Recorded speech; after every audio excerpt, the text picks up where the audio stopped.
Is George Bush right that information extracted from terrorist suspects by waterboarding saved British lives? If so, does the end justify the means? This is the claim in his book, in George Bush's book, that 3 people were waterboarded, and that in the throes of that, the attacks on Heathrow and on Canary Wharf were averted. Sherrod, you've got some knowledge of countries that torture and people and groups of people who extract information by torture. What's your view about what the President said? Well, I don't believe it, I'm afraid. I really don't believe it. Torture is always wrong. Waterboarding is torture. And what is more, it doesn't work. People, time after time, the French in Algeria, our own early use of white noise in Northern Ireland, the way we worked with the Mau Mau in Kenya, torture never works because people will say anything, do anything to stop being tortured. And I just totally condemn any use of torture, and waterboarding among it. And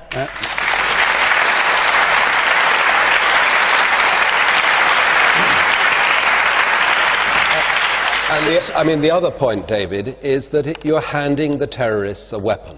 You're stepping off the moral high ground, you're sinking to their level and giving them a vast propaganda weapon. And George Bush acknowledges in his memoirs that Guantanamo is, frankly, alongside the failure to deal with the problem of Israel and Palestine, the biggest weapon the global jihadists have. It's a big own goal, torture. So why didn't Obama shut it down? Because unwinding it is more difficult than setting it up. He's trying to wind it down. He's trying. Sorry, let's just stick with George Bush for a minute, then I've got another point. Do you think George Bush believed that the information saved Heathrow and Canary Wharf? I expect he did. He's an honourable man, as far as I know. I don't think he would lie. Well, I don't. I agree. And what do you make of what the head of MI6 said the other day in his speech, that if we hold back and don't pass on intelligence out of concern that a suspect terrorist may be badly treated, innocent lives may be lost that we could have saved? No, in other words, that if you are told things, you have to act on it, whatever the source. Of course you do. If you've got information after the fact that may have come from a foreign intelligence agency that you have doubts about, if you believe that will save not just British lives but anybody's lives, you have to say it, you have to use it. And that's not condoning torture? It's not condoning torture because it's after the fact. You get an intelligence report and you have to act on it. But you should utterly condemn torture. It really doesn't work. Douglas Murray? Well, of course. I mean, everyone condemns torture, but the problem with the waterboarding issue was that the President was given the advice by his legal advisors that waterboarding did not constitute torture.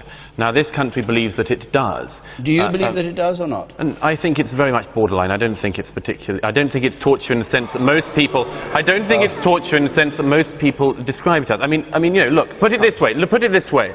Everyone agrees that, for instance, pulling out people's fingernails is torture. It's medieval, barbaric torture.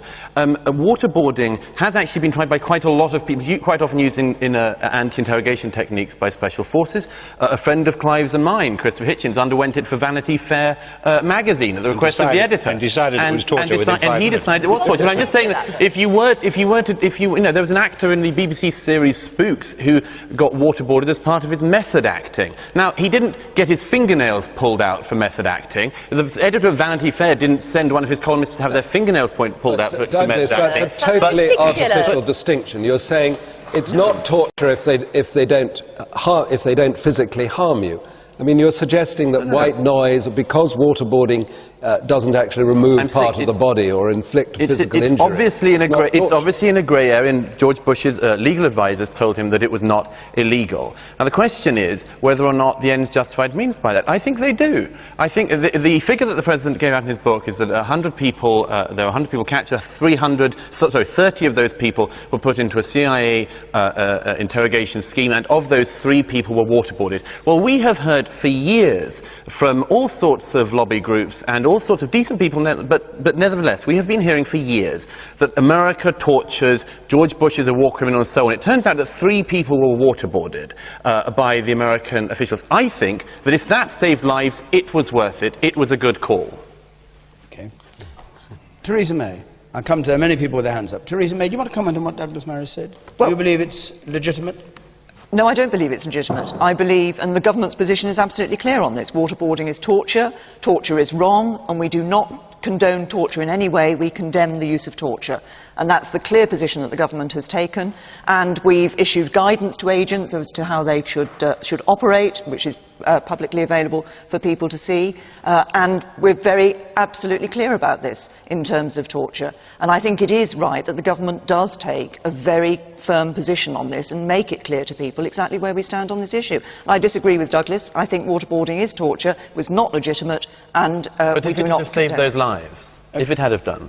Well, you can't know in advance, Douglas. That's the point. Well, there's a statistic that argues against that, and it's in Bush's book. If you look carefully, he said one of these characters was waterboarded many, many times. Now, if he was waterboarded many, many times, that took a long time. Sure, but so it wasn't a matter of a bomb going off tomorrow. It wasn't the ticking bomb scenario at all. It was extended. But one of the people, at least, who was waterboarded, Khalid Sheikh Mohammed, has given, we know, a lot of information. All right, well, let's check with the Home Secretary. Your Home Secretary, you've been there 6 months. You must have heard about this case. Do you believe information that was accurate was obtained through the waterboarding?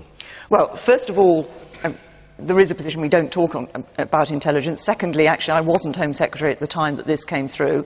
I've not got any evidence that any information came through as a result of waterboarding in relation to those cases. But as I say, I wasn't there at the time, but I would refer you to Kim Howells, who's a former chairman of the Intelligence Committee, who actually himself said that he and a past minister said that in his view he did not believe that it was the case. Okay.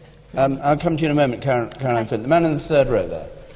I recall from reading the Gulag Archipelago where the very vivid descriptions of psychological torture are outlined in the gulags of the Soviet Union.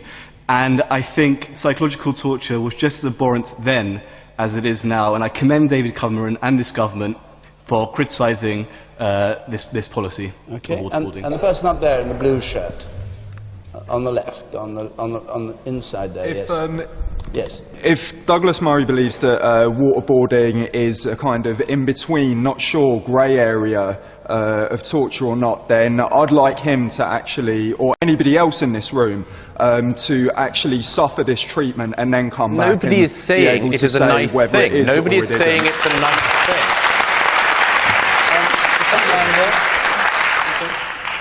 Yeah, I mean, the UN, under international law, defines torture as anything that causes physical and mental harm. It's torture. There's no grey area. It's not borderline. It is torture.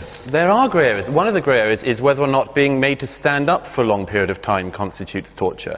People being put in so-called stress positions, not being allowed to sit down, being deprived of sleep. There are all sorts of grey areas in this, and different lawyers disagree on different stages in that. Yes, but our government takes a different view from the American government. Clive James. Well, not from the American government now on, because Obama's now banned. Not now. Yes, but they're disagreeing over a word. These are some fine semantic distinctions. In fact, one thing unites all the techniques, starting with the bit where you tear pieces off somebody and working up to the point where they maintain their physical integrity, as the Americans say, but they've been subjected to unbearable pain, and that word is unbearable.